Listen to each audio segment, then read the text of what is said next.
Hai guys, kembali lagi ke channel YouTube Bookaholic Buddy.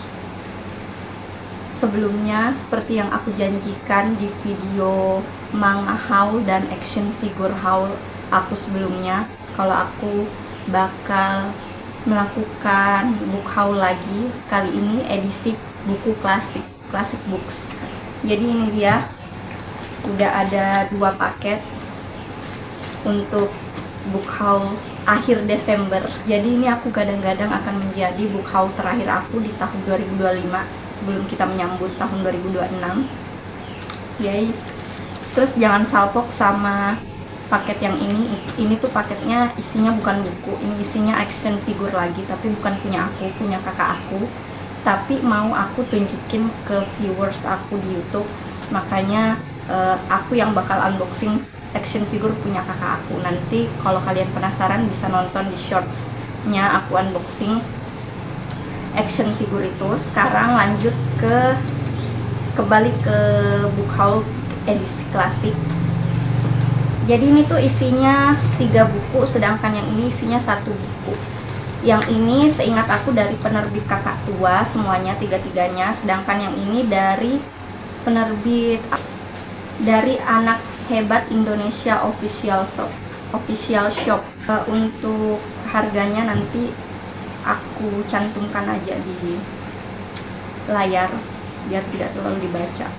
Mulai dulu dari paket yang ini, yang isinya 3 buku ya. Oh, atau dari yang ini aja kali dulu ya, Anak Hebat Indonesia Official Shop. Oke. Kita unboxing. Hari ini aku hijau-hijau semua nih, hijau.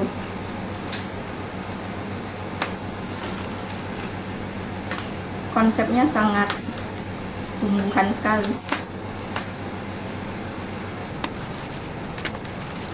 Nah ini dia. Oh, bukunya ternyata agak tebal ya, nggak expect. Dan gratis bookmark.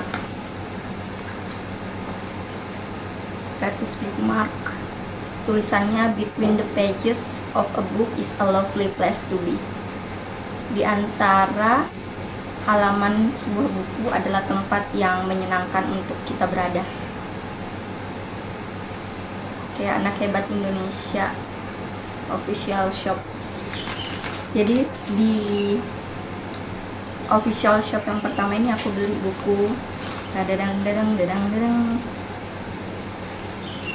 George Orwell 1984 yang udah pengen banget aku baca. Oh, ternyata ini agak broken segel ya. Oh, tapi bersih kok, nggak kekuningan sama sekali. Ini buku baru ya aku belinya.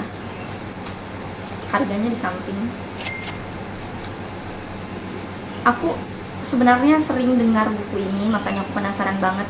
Kan juga terkenal ya, sama kayak punya George Orwell yang Animal Farm, yang dari dulu banget aku rencanakan pengen baca, udah masuk TBR aku di sini, sampai sekarang gak aku hapus dan belum aku baca sampai sekarang. Tapi bukannya aku nyelesain TBR aku yang George Orwell Animal Farm, aku malah nambah list aku dengan beli 1984. Gak apa-apa, yang penting ada bukunya dulu, bacanya itu belakangan. Book buying problems. Aku baca sinopsisnya.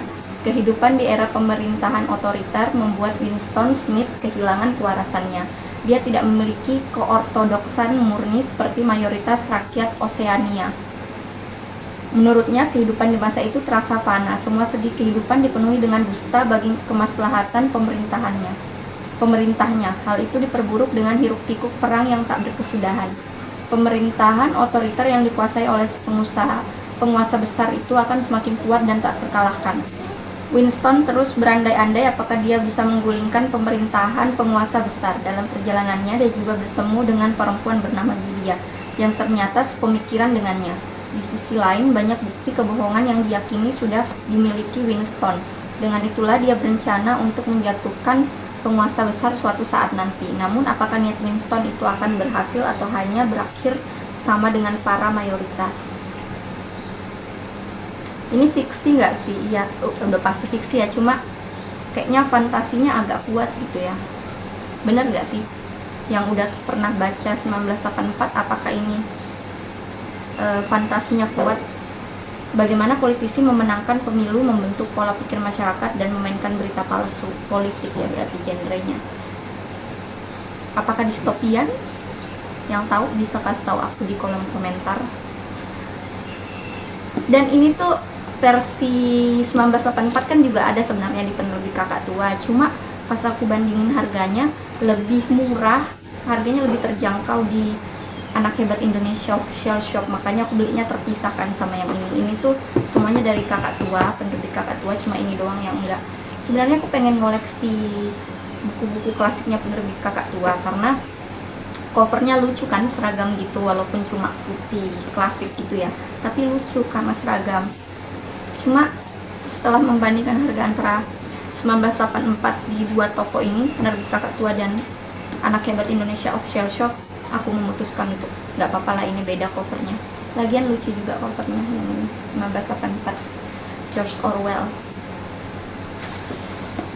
Sangat menarik dari ini ya, sinopsisnya. Aku lagi belakangan ini lagi senang sih sama tema-tema yang agak berat, yang klasik-klasik gitu, lagi agak lumayan tertarik, makanya aku beli 1984. Terus aku pengen koleksi penerbit Kakak Tua kan, edisi klasiknya, dan dapat bookmark. Kita lanjut ke paket kedua, bookmail kedua. Ini isinya 3 buku dan semuanya penulis klasik yang terkenal. Kalian pasti senang sih lihat penulis-penulis ini. Aku aja udah excited banget pengen lihat. Oke, dia datangnya sama kardus. Oh, sangat safe ya paketnya, packagingnya sangat safe. Oke. Tadang. Selucu ini, kita simpan kardusnya ya. Iya. Nah, ini kan kayak bentukannya tuh, covernya cantik banget soalnya seragam, walaupun sebenarnya ya covernya sangat minimalis ya, putih doang terus ada gambarnya gitu, tapi karena seragam jadi lucu. Aku beli pertama Edogawa Rampo. Setelah Kursi Manusia kemarin aku suka banget sama Edogawa Rampo, jadi aku memutuskan untuk beli Edogawa Rampo Kadal Hitam. Nah, ini tuh Kadal Hitam sebenarnya ada juga diterbitkan di penerbit lain, cuma aku lebih memilih, hampir aja aku lebih memilih Edogawa Rampo yang ini, penerbit Kakak Tua, Kadal Hitam. Aku bacakan dulu sinopsisnya. Kogoro Akechi, seorang detektif yang mampu memecahkan kasus apapun dengan interpretasinya yang brilian, harus menghadapi Nyonya Midorikawa, seorang penjahat cantik yang dijuluki Kadal Hitam. Midorikawa terobsesi mendapatkan sebuah permata Jepang yang paling berharga.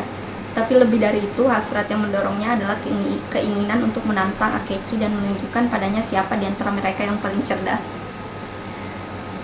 Ini berarti adu otak ya, antara Kogoro Akechi, seorang detektif, dengan seorang wanita Midorikawa yang dijuluki sebagai Kadal Hitam. Ini berarti ya ilustrasinya Nyonya Midorikawa, Kadal Hitam.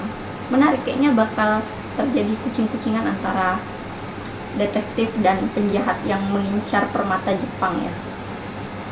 Kayak ini yang pertama aku beli, Edogawa Rampo dari penerbit Kakak Tua. Terus yang kedua dari penerbit Kakak Tua, ini juga buku klasik yang udah lama banget aku incar, yaitu Albert Camus, Orang Asing, The Stranger ya, The Strangers, judul bahasa Inggrisnya. Akhirnya aku beli ini. Dalam Orang Asing, Camus mengeksplorasi keterasingan individu yang menolak untuk menyesuaikan diri dengan norma-norma sosial. Meursault sebagai tokoh dalam novel ini adalah korban sekaligus penjahat. Dia tidak menunjukkan kesedihan saat ibunya meninggal, dan ketika dia melakukan pembunuhan, kurangnya penyesalan menambah rasa bersalahnya di mata hukum. Sebenarnya aku pernah kayaknya baca sinopsisnya sekilas, terus lupa, terus sekarang baca lagi. Jadi aku udah tahu kalau misalnya dari gambarnya juga udah kelihatan sih ya, gambar orang laki-laki dalam penjara. Aku udah tahu kalau tokohnya masuk penjara. Menarik ya, dia menolak untuk menyesuaikan diri dengan norma-norma sosial. Contoh norma sosialnya di sini adalah saat ibu meninggal, sewajarnya sesuai normanya kita pasti sedih ya, nangis sebagai anaknya. Tapi si pemeran utama kita ini malah tidak merasa menyesal ya setelah melakukan pembunuhan. Good. Kedua Albert Camus, orang asing. Terus yang terakhir Osamu Dazai. Kemarin aku udah baca Osamu Dazai yang Tokyo Schoolgirls, gadis sekolah gitu ya judulnya.